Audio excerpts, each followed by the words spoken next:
Hey there, Geometry. Thanks for tuning in for another lesson of Math with Mullins.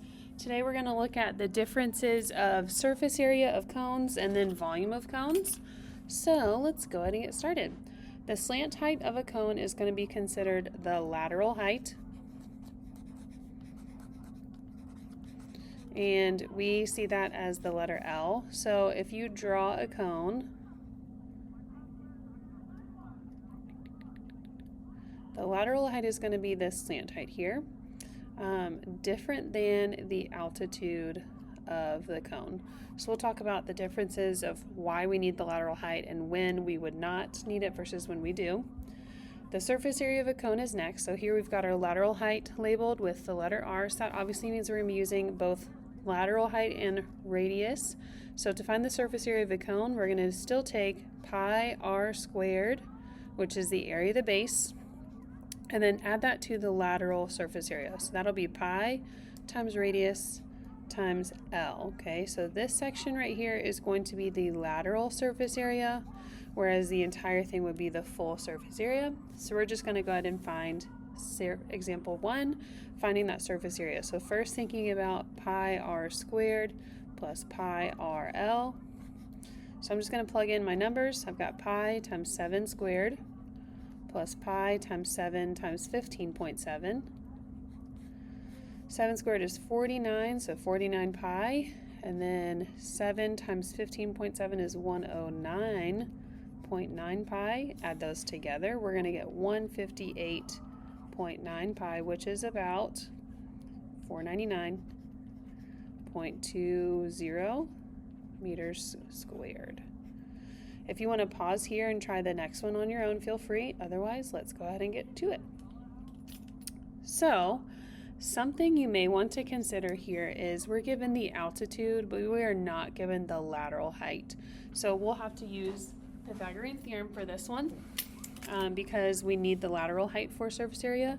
This would be perfect if I needed volume, and we'll talk about volume next. So Pythagorean theorem would just say 10 squared plus 20 squared is equal to, we'll go ahead and say L squared for that lateral height. So that's 100 plus 400.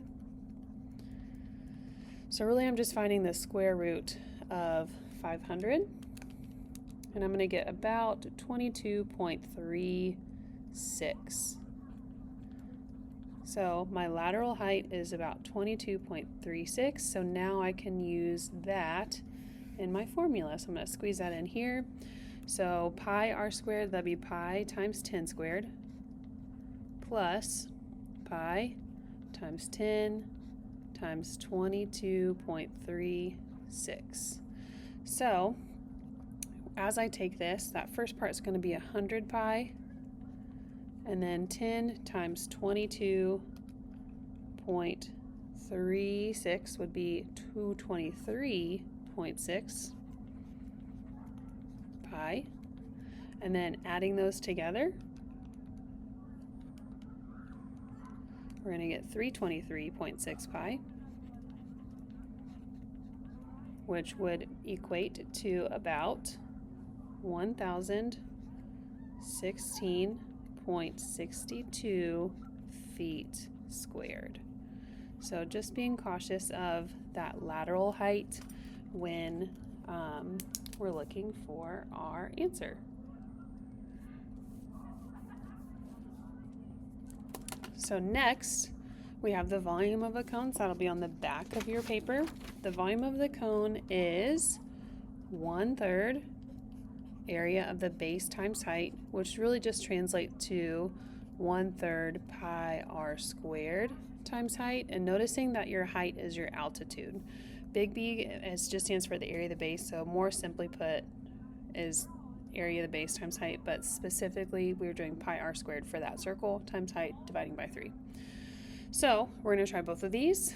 Example 3 starts off very easy, pi r squared times height, and then I'm going to wait to divide by 3 at the very end. So we'll have pi times 3 squared times 7 divided by 3. I know 3 squared is 9, and 9 times 7 is 63. So I've got 63 pi, and then divided by 3. So let's take 63 times pi.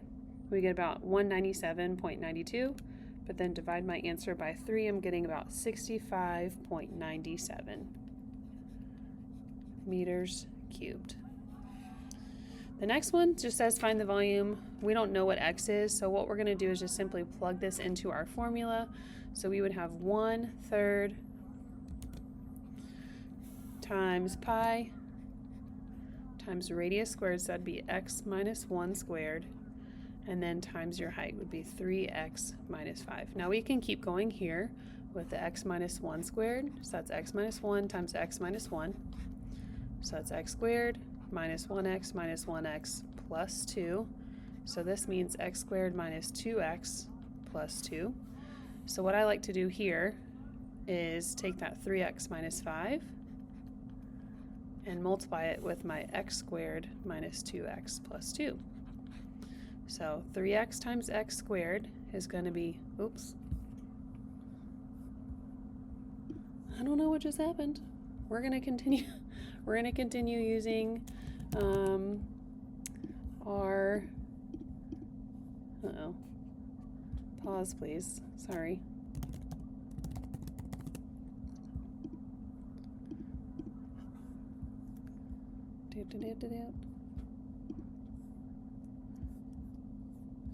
Here we go. Okay, so we're going to continue using that FOIL method. So 3x times x squared, that'd be 3x to the third. And then we're going to do 3x times negative 2x, that'd be negative 6x to the second. And then 3x times 2 is plus 6x. And then now we'll do my negative 5. We've got negative 5x squared plus 10x minus 10. So 3x to the third cannot be put together with anything, so we'll keep that as 3x to the third. But my negative 6x squared and my negative 5x squared can be negative 11x squared. 6x and 10x makes 16x, and then minus 10 is all by himself at the end. So this is one way you could write your volume in terms of x and pi.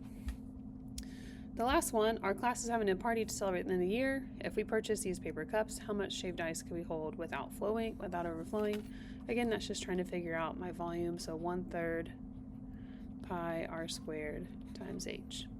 So we've got my radius is 5, and then, spaghettios, we don't have the true height, so we need to figure out what this line is right here.